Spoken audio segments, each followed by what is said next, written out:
Welcome to the Diary of a Medicinal Chemist. When you look at the issue of alcohol, when a man and a woman gets drunk, you see that the man is able to get over the hangover earlier than the female folks because females are slower acetylators of ethanol. So, a number of other issues surrounding the physiology of the male and the female also dictates the biotransformation of drugs. And of course, we can have the patient's underlying illnesses,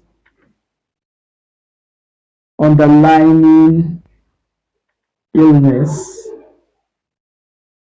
So that again can be another factor that would affect the biotransformation of drug. For instance, if the particular patient already has, let's say, has a reduced liver activity already, let's say, has a particular disease that has already affected the liver, so the biotransformation will be much lower compared to when you have healthy patients. Also, we can also have interactions like other interactions like interaction, food drug interaction, drug interactions, drug interactions, and so on. So, for instance, in the clinicals, it's possible for a particular patient to be asked not to eat a particular food while using a particular drug. That is to avoid the food drug interaction, because there are some particular foods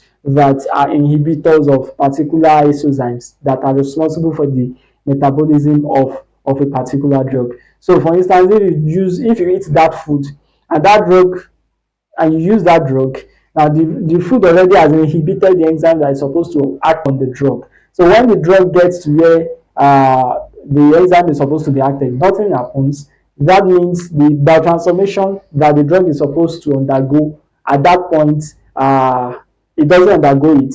That could lead to toxic levels in the body. So it is also important, and a number of other factors that we may not be able to discuss here. So the bottom line is that there are a number of biotransformations, there are a number of factors that affect biotransformations in the liver, and of course, there are a number of things that we have to be wary of in terms of the drug discovery process. Now, we have looked at that. Most times, we have another very important parameter, which is the T, which is the toxicity. If you look at so many softwares that we have these days, they incorporate T into their calculations. That is the ADMET analysis. Now, also it is important to also look at the toxicity of your drug before you get to the clinicals, and a number of different toxicity. We want to look at the carcinogenicity. That's the propensity of that particular compound to cause cancer, to become to be a carcinogenic agent. Also, we look at the MS mutagenesis. We have the HEC inhibition. We have a whole number of endpoints that are very interesting that we have to be careful about.